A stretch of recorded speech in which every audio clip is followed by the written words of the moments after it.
Boa noite, irmãos.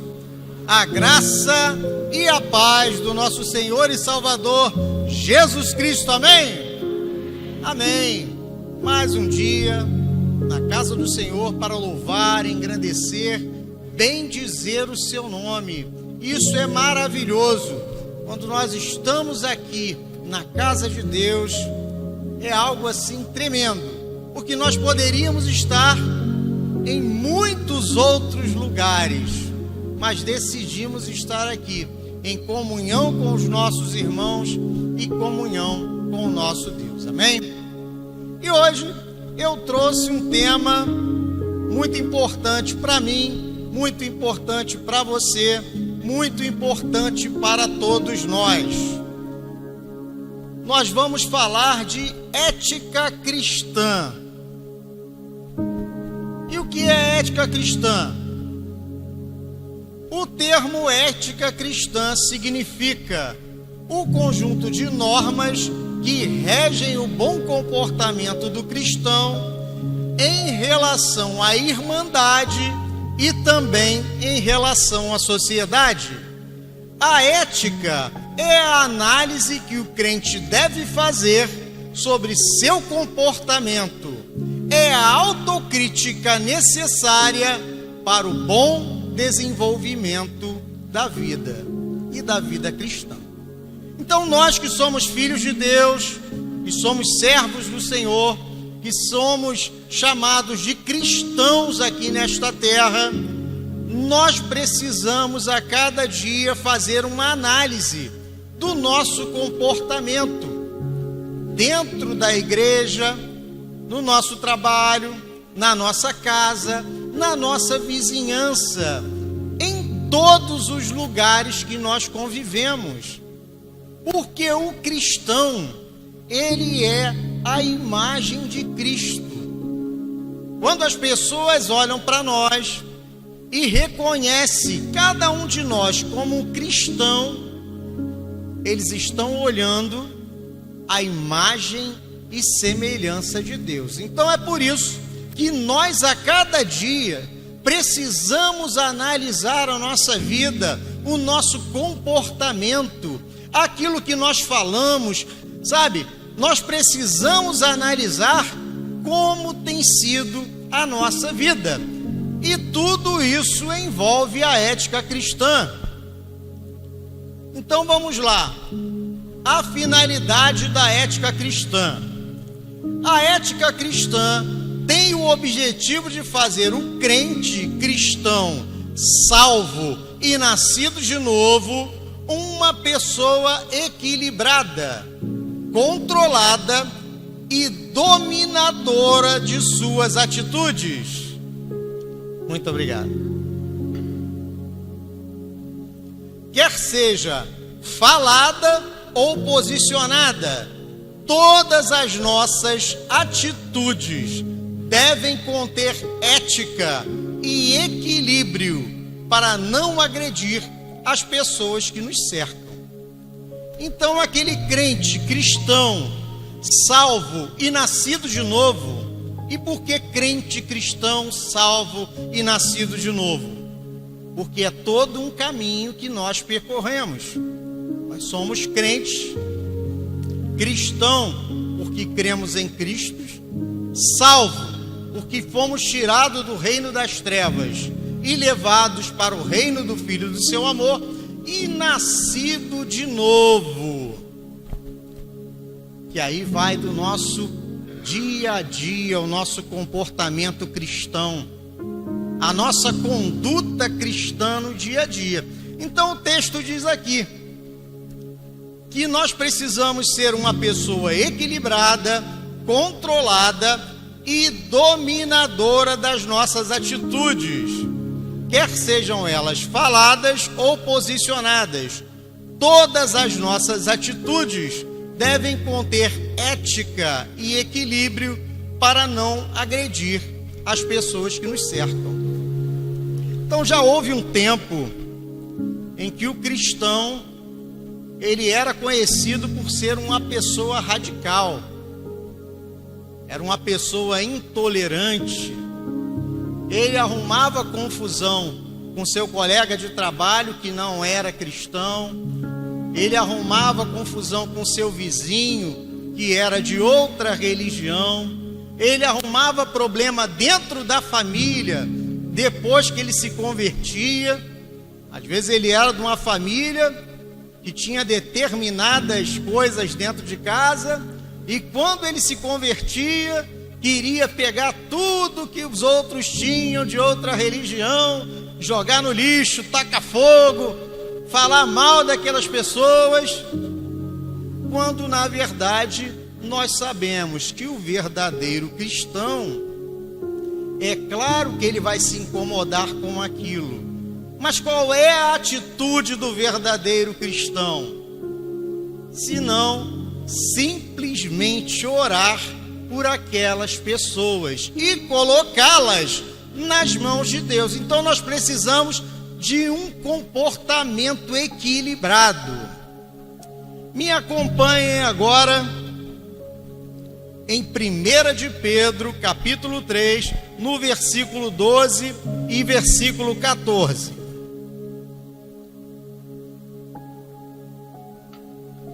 1 de Pedro 3, 12 e 14, que diz assim: porque os olhos do Senhor estão sobre os justos, e os seus ouvidos atentos às suas orações, mas o rosto do Senhor é contra o que fazem o mal.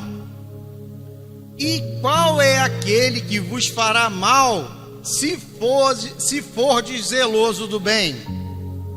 Mas também, se padecerdes por amor da justiça, sois bem-aventurados, e não temais com medo deles, e nem vos turbeis. Então o cristão, que ele entende a palavra de Deus, que ele entende que o nosso Deus tem os seus olhos sobre o justo, ele vai ter uma conduta equilibrada dentro de casa.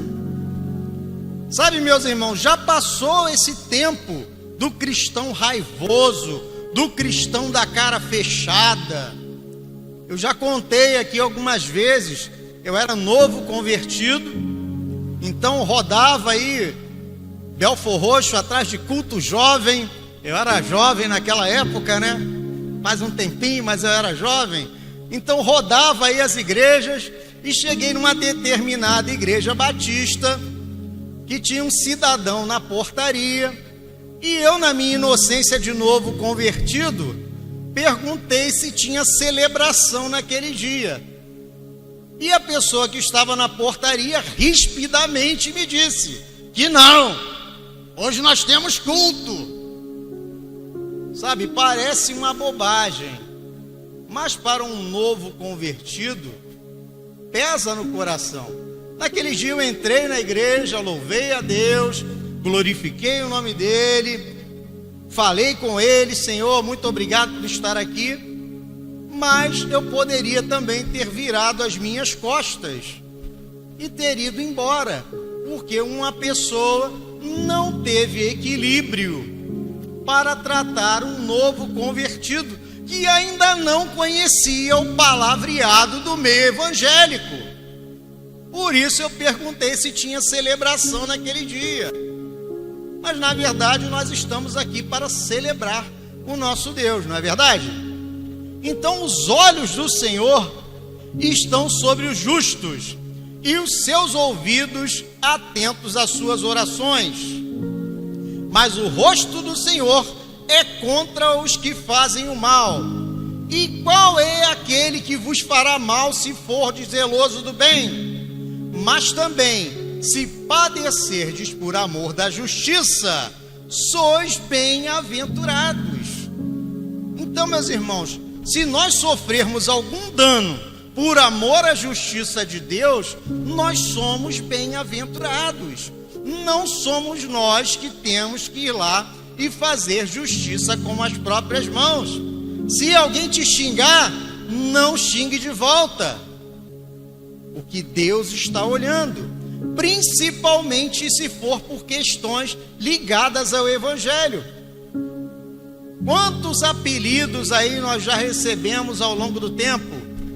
Era o Bíblia, aquele que carregava a Bíblia debaixo do braço, era o crentinho, e tantos outros que ao longo dos anos foram dando aos cristãos, aos filhos de Deus, porque a sociedade nunca irá aceitar com bons olhos, e nos últimos anos tem piorado mais ainda.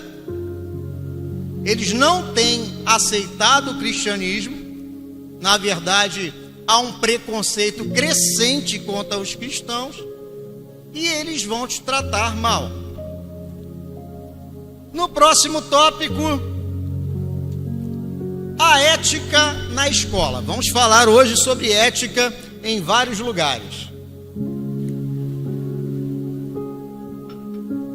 Refere-se aos ensinamentos e eventos contrários à Bíblia, tais como teoria do Big Bang, que é aquela teoria que diz que o universo foi criado do nada e por acaso; teoria da evolução, que diz que o homem veio do macaco.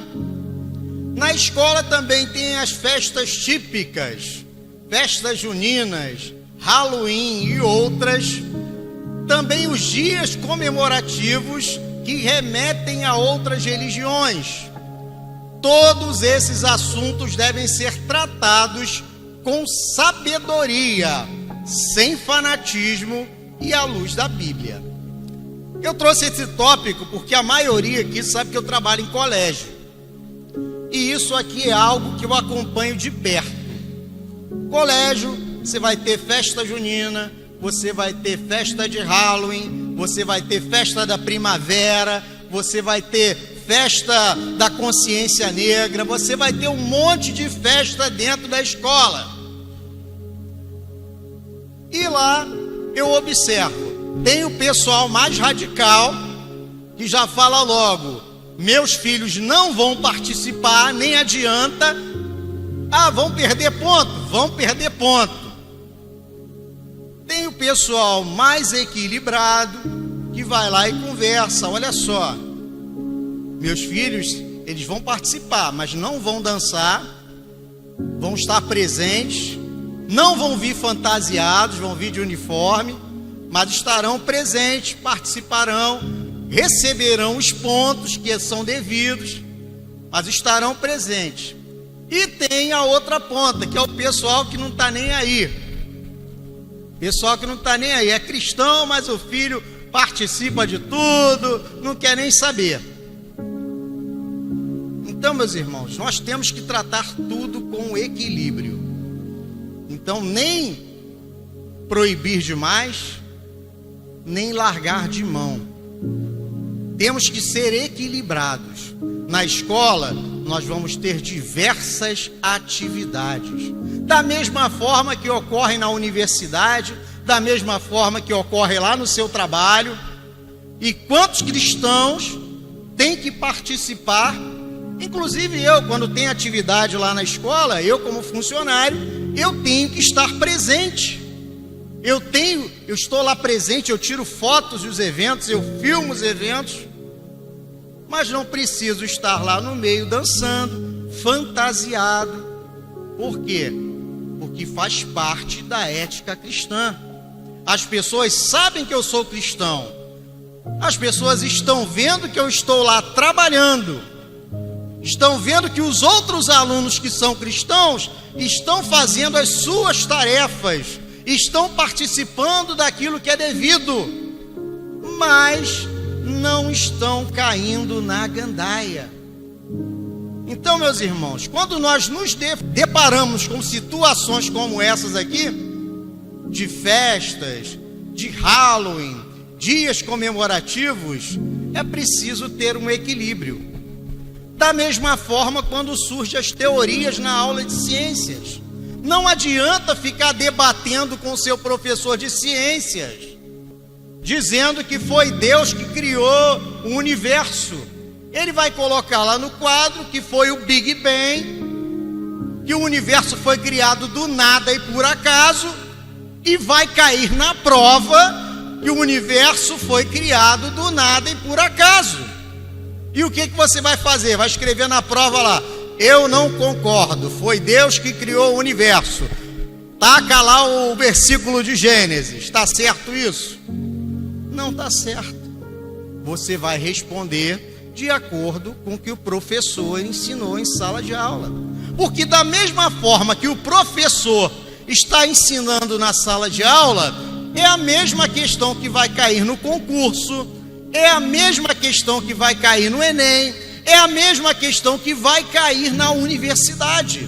Então nós precisamos ter a consciência, precisamos ter a ética de discernir aquilo que é de Deus e aquilo que é de César. O que Jesus ensinou para a gente? Dai a César o que é de César. Ensinamento do nosso Senhor e Salvador Jesus Cristo. É só nós termos um equilíbrio. Vamos lá. Segundo livro dos Reis, capítulo 5, a partir do versículo 14. Só para nós contextualizarmos aqui. Está falando do Naamã. Ele mergulhou ali 7 vezes no Rio Jordão e foi curado. Você já conhece a história. Diz assim no versículo 14: então desceu e mergulhou no Jordão 7 vezes, conforme a palavra do homem de Deus, e sua carne tornou-se como a carne de um menino, e ficou purificado. Então voltou ao homem de Deus, ele e toda a sua comitiva, e chegando, pôs-se diante dele, e disse: eis que agora sei que em toda a terra não há Deus senão em Israel. Agora, pois, peço-te que aceites um presente do teu servo. Porém o profeta disse: vive o Senhor, cuja presença estou, que não aceitarei. E instou com ele para que aceitasse, mas ele recusou. Versículo 17. E disse Naamã: se não queres, deixe a esse servo uma carga de terra que baste para carregar 2 mulas, porque nunca mais oferecerá este teu servo holocausto, nem sacrifício a outros deuses, senão o Senhor. Naamã afirmou que não ofereceria holocausto, nem sacrifício a outros deuses, senão o Senhor. Versículo 18. Nisto, perdoe o Senhor a teu servo, quando o meu senhor, o chefe dele, entrar na casa de Rimom e ali adorar. E se ele se encostar na minha mão, e eu também tenha que me curvar na casa de Rimom, quando assim me encurvar na casa de Rimom, nisto perdoe o Senhor a teu servo. E ele disse: vai em paz. Naamã, vocês conhecem, era aquele general que foi curado por mergulhar 7 vezes no rio. Só que ele tinha um chefe, ele tinha um senhor, que era devoto desse tal Deus Rimom. E ele tinha que entrar junto com o chefe dele. O chefe dele segurava no braço dele e ele tinha que se ajoelhar junto com o chefe. Só que o que ele diz ali: jamais queimarei o holocausto e farei sacrifícios a outros deuses. Ele simplesmente estava cumprindo a obrigação dele como funcionário e acompanhava aquele chefe dentro daquela cerimônia a Rimom. Simplesmente isso. Naamã nos dá uma lição de equilíbrio. Ele poderia chegar lá chutando tudo: Não, agora só tem Deus em Israel, não quero mais saber de nada não. Mas ele teve equilíbrio. Ele perguntou para o profeta: olha só, eu vou ter que entrar, ele vai segurar no meu braço, eu vou ter que me ajoelhar e ficar ao lado dele. Só que nas entrelinhas, o que estava escrito? Mas o meu coração pertence ao Deus de Israel. Então não é, meus irmãos, pelo lugar que você está, não é quem está ao seu lado, não é o que aquela pessoa está fazendo. Se a pessoa está lá dentro da sua casa, realizando culto a outros deuses, realizando coisas pagãs, o seu coração vai estar ligado em Deus, vai estar pensando no nosso Deus.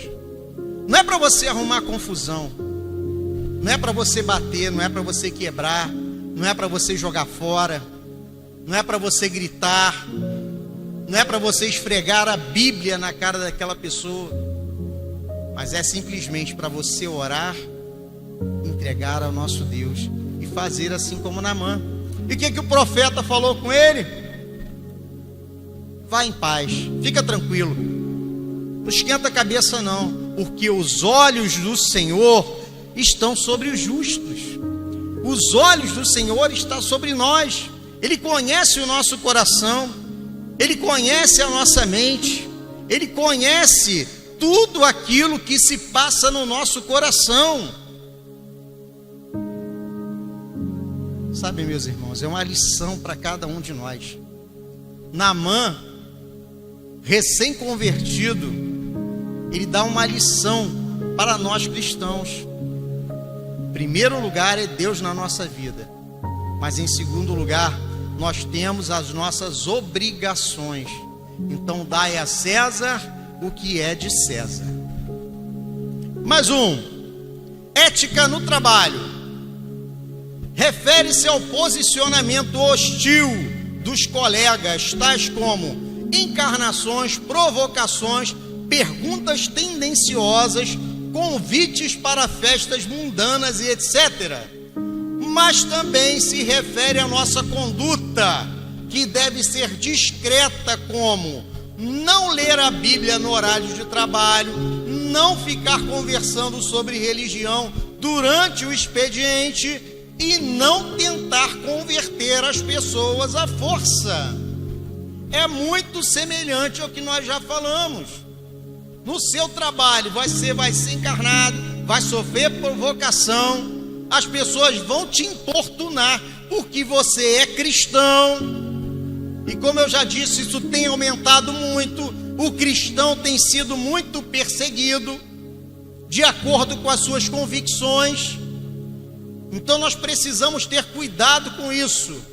As provocações virão, e na hora que o cristão revida, o sujeito lá pode fazer o que quiser.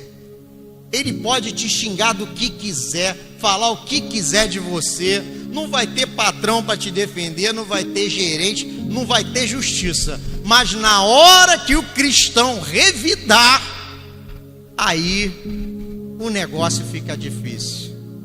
Então não revide, ore, trate com educação, com carinho, com cuidado, porque lá no seu trabalho tem aqueles que te perseguem, mas também tem aqueles que te observam e te admiram. Pode ter certeza disso.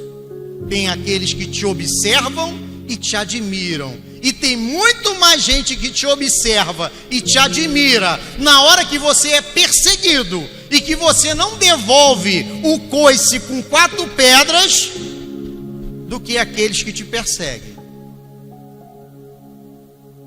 E na hora que você age como um cristão verdadeiro, aqueles que te observam e te admiram, eles vão querer o seu Deus também, porque eles vão pensar: não sei se eu teria essa calma, não sei se eu teria essa paciência, não sei se eu conseguiria resistir sendo molestado desse jeito.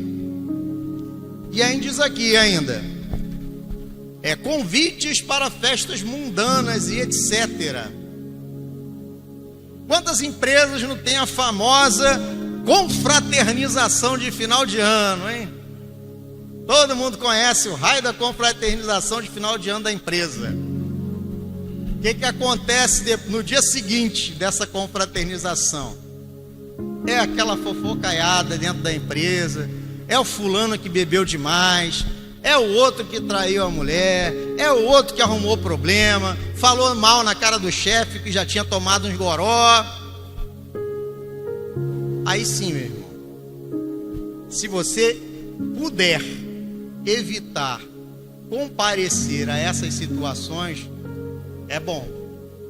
Mas caso você tenha que comparecer por força do seu cargo e da sua função, compareça e demonstre que você é um cristão verdadeiro.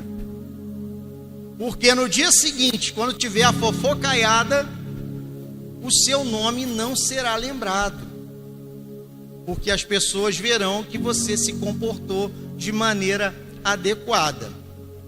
Agora tem o outro lado também.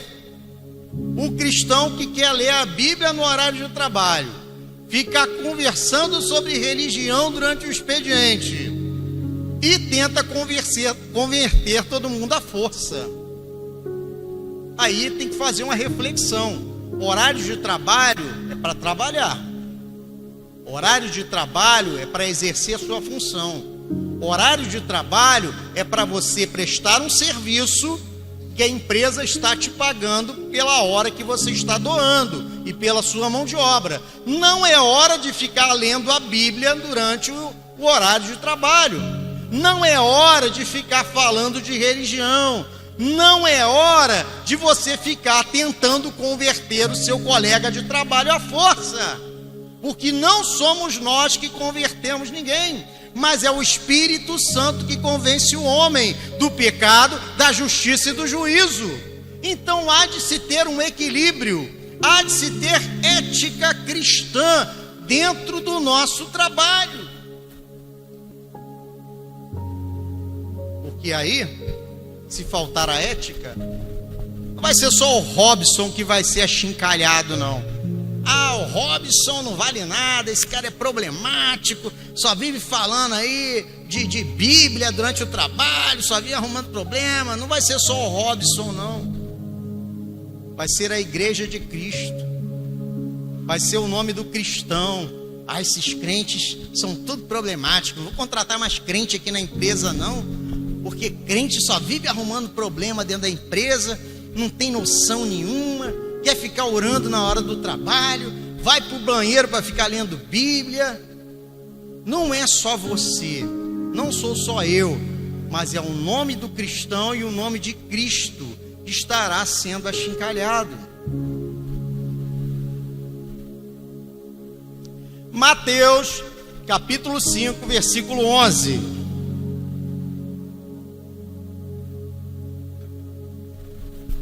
Bem-aventurados sois vós, quando vos injuriarem e perseguirem, e mentindo disserem todo o mal contra vós por minha causa. Exultai e alegrai-vos, porque é grande o vosso galardão nos céus, porque assim perseguiram os profetas que foram antes de vós.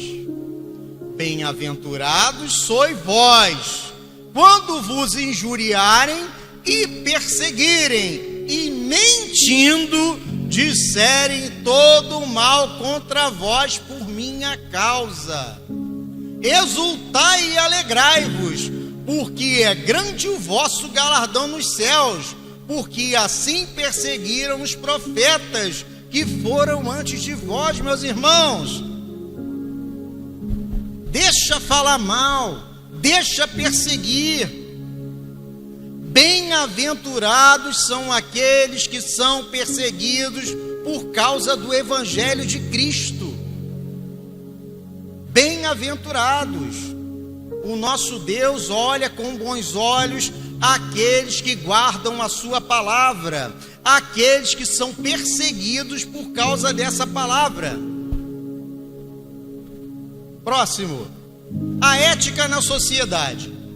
Refere-se ao comportamento na vizinhança e em lugares diversos. O cristão deve cumprimentar seus vizinhos de outras religiões. Não deve criar problemas no açougue, na padaria, no supermercado, nem tampouco perseguir, invadir ou afrontar templos de outras religiões ou lojas de artigos religiosos. Isso aqui é um problema sério. De vez em quando aparece alguma reportagem, e quando começa uma atrás da outra, de cristão que arruma problema em estabelecimento comercial. O cidadão entra lá no estabelecimento, olha lá no fundo, aí tem lá algo que o desagrada, que segundo ele não está de acordo com a sua religião, e ele arruma problemas. Isso acontece. Mas o pior que isso é ele afrontar, achincalhar, perseguir templos de outras religiões e lojas de artigos religiosos. Mas, pastor Robson, isso acontece um montão por aí. Se diz cristão, achincalha o nome da igreja, achincalha o nome de Cristo e xinga o pessoal da outra religião, fala mal, grita, joga pedra. Isso acontece. Persegue. São pessoas que não entendem que o evangelho de Cristo não é desse jeito. Olha, se tem uma religião que é mais perseguida neste país, é a religião cristã. Os cristãos sempre foram perseguidos neste país, e a perseguição está aumentando. Então, como nós, cristãos que fomos perseguidos desde a época do Império, os evangélicos foram perseguidos desde a época do Império, como nós podemos nos tornar perseguidores de outras pessoas que pensam diferente de nós? Isso não é cristianismo. Essas pessoas não têm Cristo no coração. Não é assim que Jesus agia. Ah, pastor, mas Jesus chegou lá, saiu chutando tudo lá dos vendilhões no templo. Dentro do templo, dentro da igreja, nós não podemos permitir comercialização da fé, exploração da fé. Dentro da igreja não podemos permitir de forma alguma que o evangelho de Cristo seja deturpado, mas lá fora não é da nossa conta. Se o teu vizinho é de outra religião e de manhã cedo, quando você sai para varrer a calçada, ele está lá varrendo a dele, dê bom dia, fala com ele. Está lá pingando, que está lá varrendo a calçada, oferece água. Essa é uma atitude cristã.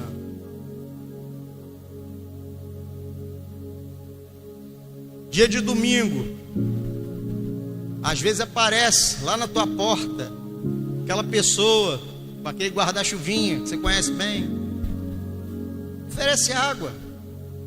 A pessoa está no sol o dia todo, um sol de rachar.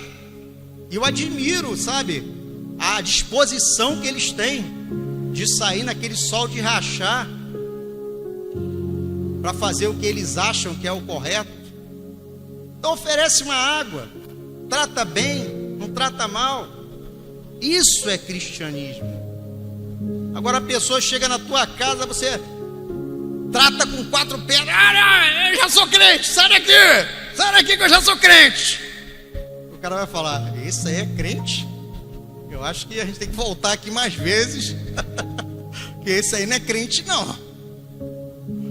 Como é que o crente está xingando assim, está mandando a gente sair fora, está tacando pedra na gente, está batendo a porta na nossa cara? É melhor a gente voltar aqui outras vezes, que esse aí está precisando. Olha só, 1 Coríntios 10, 32, 33. 1 Coríntios 10, 32, 33.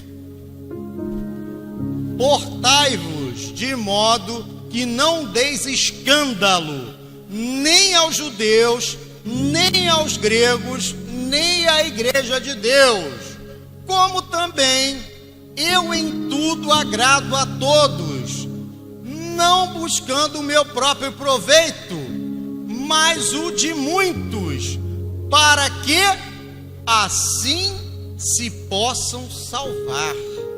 Olha que coisa maravilhosa. Portai-vos de modo que não deis escândalo nem aos judeus, nem aos gregos, nem à igreja de Cristo, como também eu em tudo agrado a todos, não buscando o meu próprio proveito, mas o de muitos, para que assim se possam salvar. Para que assim se possam salvar. Sabe, meus irmãos, se as pessoas lá de fora olham para a gente e veem escândalo, veem problema, veem grosseria, veem pessoas erradas, eles não vão querer o nosso Deus. É a nossa obrigação, é o mínimo, na verdade, que nós podemos fazer. Que quem se diz cristão, cristão é o que segue a Cristo.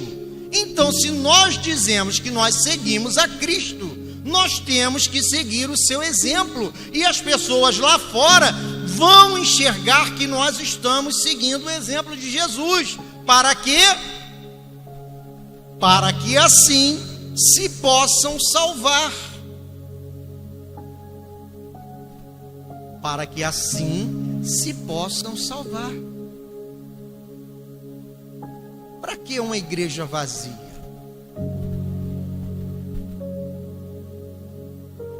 Igreja é reunião dos salvos. Mas para que tenha a reunião desses salvos que estão aqui, em algum momento, em alguma hora, alguém pregou, alguém deu bom testemunho, e o Espírito Santo de Deus agiu no coração. Ah, pastor Robson, mas é o Espírito Santo de Deus que age. Mas qual é a nossa função? Pregar com amor, com carinho, com bondade, para que a pessoa possa abrir seu coração para a atuação do Espírito Santo de Deus, porque o Espírito Santo de Deus é um cavalheiro. Ele não convence o homem do pecado, da justiça e do juízo à força. Não é assim que funciona.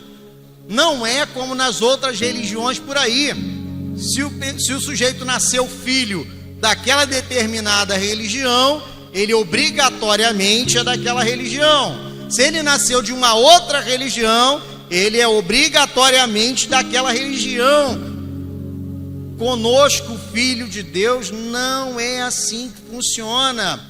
Filho de crente não é crentinho. Ele vai ter que ter a própria experiência dele com Deus. Só que nós, pais, professores, amigos, irmãos, precisamos facilitar essa experiência. Imagina só, a criança vive numa casa de crente tudo doido, biruta, é discussão o dia todo, é problema o dia todo, fala mal da igreja, fala mal do pastor, fala mal dos irmãos. Como é que aquela criança vai abrir o seu coração para o Espírito Santo de Deus trabalhar. E outra coisa, Deus trabalha no tempo dele. Eu já falei aqui diversas vezes. Minha mãe, quando se converteu, tinha 16 anos. E ela passou orando por mim muitos anos. E o meu momento só chegou aos 29. E é assim que funciona. Mas é preciso que nós tenhamos uma ética cristã. Vamos lá. A ética na igreja refere-se ao comportamento durante as reuniões. O culto deve ser racional, consciente, organizado e com inteligência. As orações precisam ser direcionadas ao próprio Deus, sem gritarias e exageros.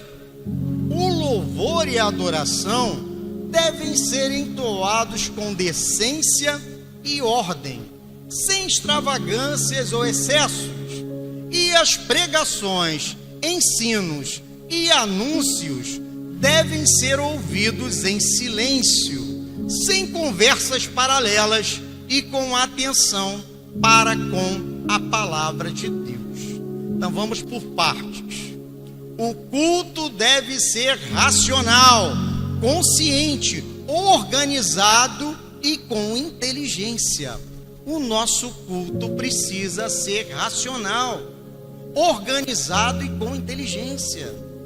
Mas pastor, quanta gente que eu vejo por aí dizendo que a gente tem que se emocionar no culto, que se a gente não se emocionar, Deus não falou no nosso coração. Se a gente não pular, se a gente não cair no chão, se a gente não rolar, se a gente não tremer, Deus não falou no nosso coração. Nosso culto precisa ser racional. A Bíblia fala muito mais em saber do que sentir. Teve uma época que teve muitos louvores falando de Senhor, eu sinto, Senhor, estou apaixonado. Mas a Bíblia fala muito mais de saber do que sentir. É claro que nós sentimos. É claro que nós nos emocionamos. Nós somos pessoas. Nós somos filhos de Deus. O Espírito Santo está dentro de nós. E isso faz com que nós sejamos pessoas que têm o coração quebrantado. E é claro que nós nos emocionamos. Há pouco tempo contei sobre meu primeiro dia dos pais na igreja, que eu chorei feito criança. É claro que a gente se emociona, mas o nosso culto precisa ser racional. Não tem tremedeira, não tem nada disso, meus irmãos. O nosso Deus, Ele fala ao nosso coração. Claro, às vezes o nosso estado de espírito, quando nós estamos passando por um momento difícil, talvez de doença, morte na família, desemprego, sabe, é triste. E às vezes uma palavra, uma mensagem, ela fala forte ao nosso coração e traz a emoção aflora e nós nos emocionamos. Mas o nosso culto a Deus, ele é racional. Nós saímos da nossa casa para louvar e engrandecer o nome do nosso Deus, nos reunindo aqui, em comunhão com os nossos irmãos e em comunhão com o nosso Pai. As orações precisam ser direcionadas ao próprio Deus, sem gritarias e exageros. E por que eu estou dizendo isso? Que tem que ser direcionadas ao próprio Deus. Porque nós temos uma linha direta com Deus. Ah, pastor, mas se o pastor orar... Não, se o pastor orar, eu tenho certeza que vai acontecer não é se o pastor orar, é o nosso Deus ouvindo a nossa oração. É a fé que você está no seu coração falando diretamente com Ele. Não importa se você está aqui na igreja, não importa se você está na sua casa, não importa se a sua casa é barulhenta e você tem que se esconder dentro do banheiro ou em cima da laje. O que importa é você falar diretamente com o nosso Deus e Ele vai te ouvir. Ele te ouve em qualquer lugar.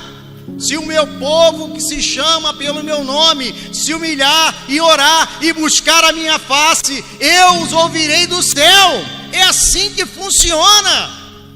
Não precisa da oração do pastor, não precisa da oração do obreiro, não precisa ninguém colocar a mão na sua cabeça, não precisa de copo d'água, não precisa de óleo ungido. É a nossa fé diretamente falando com Deus, sem gritarias e sem exageros. Falando em gritarias, eu tenho uns conhecidos que visitam hospitais e eles me disseram que está muito difícil agora para as equipes de igreja entrar em hospitais, porque determinadas denominações dentro do hospital fazem gritarias na hora da oração. Então, alguns hospitais já estão dificultando a entrada de equipes para estar fazendo visitas. Mesma coisa em presídios. Então, a falta do equilíbrio está causando problemas. Nós já tivemos aí também a proibição do evangelismo nos trens, tanto da Supervia quanto do metrô, por falta de equilíbrio. Aí o cristão fala: ah, pastor, mas sabe que o sujeito estava pregando dentro do trem? Fica lá o vagão dos pagodeiros lá fazendo uma bagunça, ninguém fala nada. E não vão falar nada mesmo não. Vai ficar lá o vagão do pagodeiro, o vagão do funkeiro, o vagão do trombadinha, e ninguém vai falar nada. Mas se o cristão for lá e cometer um exagero, vão proibir, como já proibiram. É assim que funciona o mundo. O louvor e a adoração devem ser entoados com decência e ordem, sem extravagâncias ou excessos. Então, na hora do louvor, na hora da adoração, entoados com decência e ordem, sem excessos. É simples. É simples. Não vou citar nomes, mas teve uma vez que veio uma equipe aqui de fora. Veio uma equipe de fora. E acabaram se excedendo. Aí o nosso pastor, muito sabiamente, me mandou uma mensagem, pediu: pastor Robson, te peço por favor que não publique o vídeo daquela equipe. Eu falei: não, pastor, sem problema nenhum. E não publiquei o vídeo daquela equipe de louvor. Por quê? Excesso, emoção demais. Aí você acaba passando do ponto. 1 Coríntios, capítulo 14, versículo 33. Porque Deus não é Deus de confusão, senão de paz, como em todas as igrejas dos santos.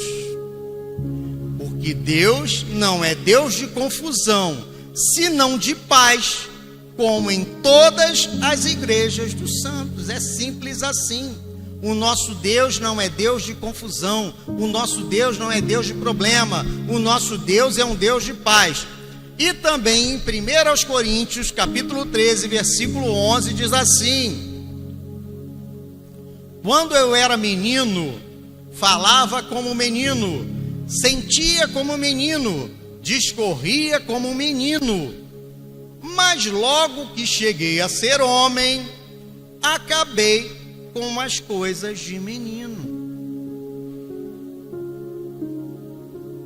Muitos meninos dentro da igreja cristã aqui no Brasil precisa muita coisa não. É só você botar lá na internet. Bota lá na internet, procura lá, Igreja Cristã no Brasil. Você vai ver um monte de barbaridade. Até Michael Jackson tem. Tem um sujeito dançando Michael Jackson assim na frente do altar. O outro no pagodinho. Coisa de menino. Mas quando nós crescemos, precisamos deixar as coisas de menino. O crente, ele precisa evoluir, ele precisa crescer, ele precisa estudar a Bíblia. Sabe, meus irmãos, quem frequenta a escola bíblica tem aprendido sobre a Bíblia. Nesse mês estamos falando sobre diversos livros da Bíblia. E quem frequenta a escola bíblica está aprendendo a palavra de Deus. Mês que vem nós teremos outra disciplina. E assim sucessivamente. É o crente que quer crescer. É o crente que quer aprender. É o crente que quer deixar de ser menino. Mas tem crente que quer ficar só na papinha. É só na papinha. Ele só quer aquela papinha. Não quero fazer nada. Eu vou ficar aqui no meu banquinho.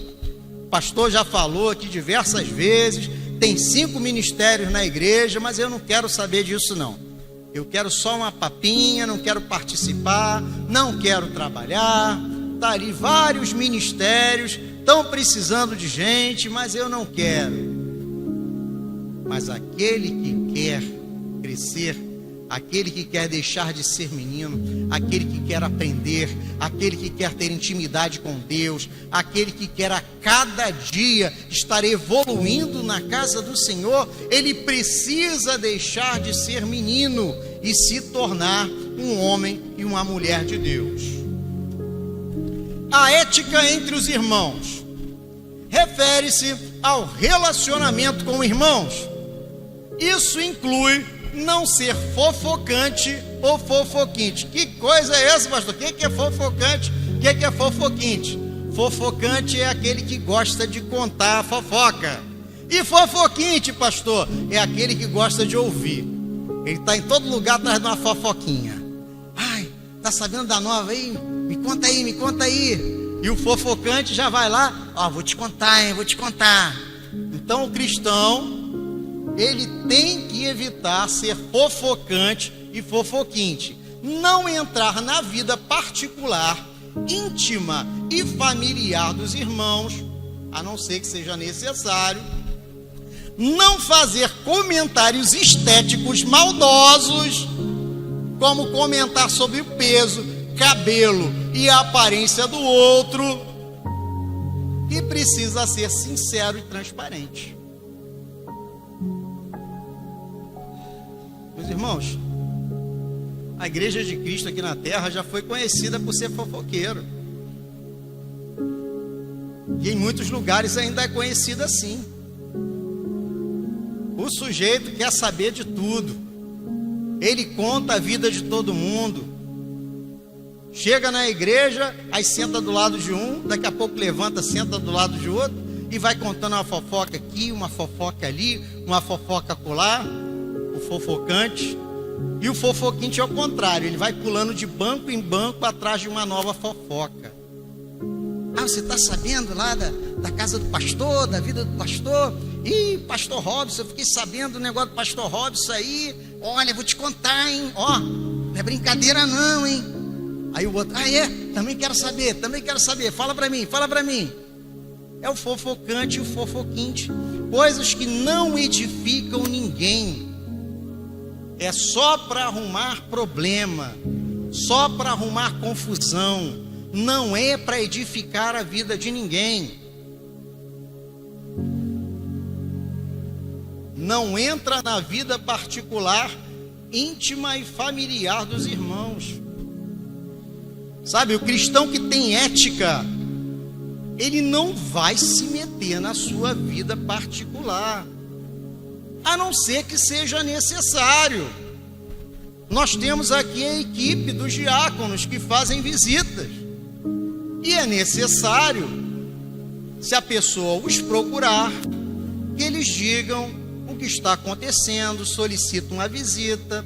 Então os diáconos vão lá, vão fazer uma visita, vão orar, vão ler a palavra de Deus, vão cantar um louvor, vão levar a ceia. Mas se forem solicitados, o diácono não vai aparecer, brotei na sua casa aqui, ó, brotei na sua casa. Ai, irmão, estou saindo, agora vou para o trabalho. Não, vamos entrar aí, a gente quer conversar com vocês, quer saber da sua vida. Isso não acontece, irmãos. Não tem fofoca, não tem fuxico. Sabe, a gente não pode ficar se intrometendo na vida dos outros. A vida de cada uma, de cada pessoa, é ligada diretamente com Deus. É Deus que vai tratar diretamente com aquela pessoa. Mas pastor, eu fiquei sabendo de... Deus vai tratar diretamente com aquela pessoa. É diferente do Antigo Testamento. No Antigo Testamento a pessoa era levada e apedrejada. Agora Deus vai dando corda. A graça, às vezes, ela é mais cruel do que a lei, porque Deus, ele vai dando corda e a pessoa, ela própria, vai se enforcando. Em algum momento a casa cai, como dizem por aí. Então a gente não tem que entrar na vida familiar e particular de ninguém, a não ser que sejamos convidados. Não fazer comentários estéticos maldosos. Comentar sobre o peso, cabelo e aparência. Vamos chamar de machista se eu disser que as mulheres é que fazem mais isso, né? Mas eu sei disso porque eu trabalho lá no colégio e eu vejo. As meninas estão sempre arrumando problema uma com a outra, porque está falando que a roupa da outra é feia, que o cabelo está horrível, que a outra está gorda, que está banguela. E é um problema sério. Assim, pelo menos uma vez por semana, vão parar na sala da diretora por causa disso. Fofoca. As meninas ficam uma falando da outra. Ai, fulana gorda, não sei o que. Que você me chamou de gorda, não sei o que. E vai parar na sala da diretora. Sabe, a gente não tem que estar fazendo comentários sobre a vida dos outros. Se a pessoa está gorda, particular dela. Se o cabelo está feio, é particular, principalmente se for mulher que gasta dinheiro, né? Mulher, para arrumar o cabelo é um din-din, gasta pra caramba. Para fazer a unha, para andar com uma roupa bonita, não é barato não. A gente não sabe como é que está a vida da pessoa, a gente não sabe o que a pessoa está passando. Às vezes a pessoa está gorda, mas tem um problema na tireoide, tem um problema de saúde. Então não é da nossa conta. Mais uma vez, a não ser que a pessoa nos procure. Aí é diferente. De vez em quando aqui tem o salão de beleza aqui na igreja, né? Já tem um tempo aí, sempre tem. Não sei qual período que tem, se é bimestral, não sei quanto que é. Mas tem aqui na igreja. Então a pessoa vai vir procurar o salão, mas não é da nossa conta comentar se a pessoa está gorda, se o cabelo está feio, se está desdentado. Ética cristã, meus irmãos, isso magoa, isso maltrata, isso afasta pessoas do convívio da igreja. Imagina só, aquela pessoa que era linda, maravilhosa, perdeu o emprego, entrou numa depressão, começou a engordar, o cabelo está maltratado, a unha está sem fazer. Aí vem você, ai que eu sou sincero. Já viu? Super sincero também. Eu sou sincero, eu falo logo. Aí, ó, ô pastor Robson, tem que dar mais uma malhada aí para tirar essa barriga aí, que essa barriga está muito grande. Não é da nossa conta. Ética, meus irmãos. Romanos 14:10. Mas tu, porque julgas teu irmão?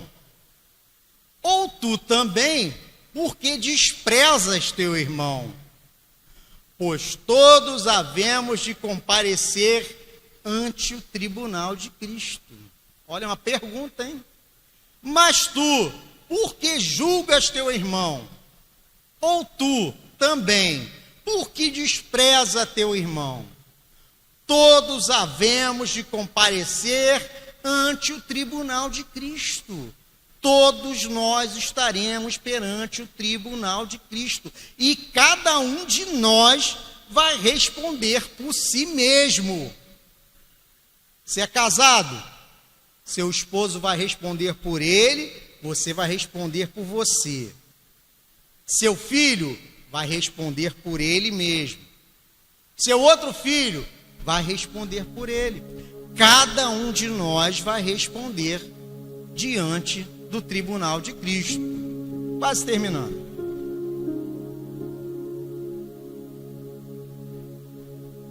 Salmo 15, versículo 1.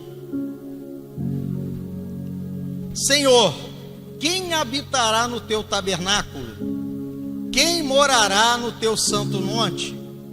Aquele que anda sinceramente e pratica a justiça e fala a verdade no coração. Aquele que não difama com a sua língua, nem faz mal ao seu próximo, nem aceita nenhuma afronta contra o seu próximo. Olha só que maravilha. Senhor, quem habitará no seu tabernáculo? Quem morará no teu santo monte? Aquele que anda sinceramente, olha a resposta, aquele que anda sinceramente e pratica a justiça e fala a verdade no coração, aquele que não difama com sua língua, nem faz mal ao seu próximo, nem aceita nenhuma afronta contra o seu próximo. É esse que habitará no tabernáculo de Deus. Então, quando nós cuidamos do nosso irmão, quando nós pregamos a palavra, quando nós louvamos, quando nós engrandecemos, quando nós glorificamos, quando nós oramos, quando nós tratamos os nossos irmãos como irmãos em Cristo, verdadeiramente, essa é a nossa conduta. E é por isso que nós somos crentes, cristãos, salvos e nascidos de novo. Amém? Então curva a sua cabeça. Vamos orar, vamos agradecer a esse Deus maravilhoso. Senhor, nosso Deus e nosso Pai, nessa noite, mais uma vez, Senhor, e sempre é pouco o que nós agradecemos, sempre é pouco. Nós te agradecemos porque o Senhor tem cuidado da tua igreja, o Senhor tem cuidado dos teus filhos, o Senhor tem cuidado da tua obra, tem cuidado da nossa casa, das nossas famílias. Ó Pai, nós te agradecemos, Senhor, por tudo isso que o Senhor tem feito em nossas vidas, por tudo que o Senhor está fazendo nesse momento e por tudo que o Senhor fará. Pai, nessa noite em que nós meditamos acerca da ética cristã, que nós possamos ser éticos em todo lugar que pisarmos a planta do nosso pé, porque a tua palavra nos diz que onde pisarmos a planta do nosso pé, o Senhor tem nos dado. Então, Pai, mais uma vez te pedimos, continua nos fortalecendo a cada dia, a cada momento, a cada segundo, para que possamos andar retamente na tua palavra. E te agradecemos em o nome do Senhor Jesus. Amém.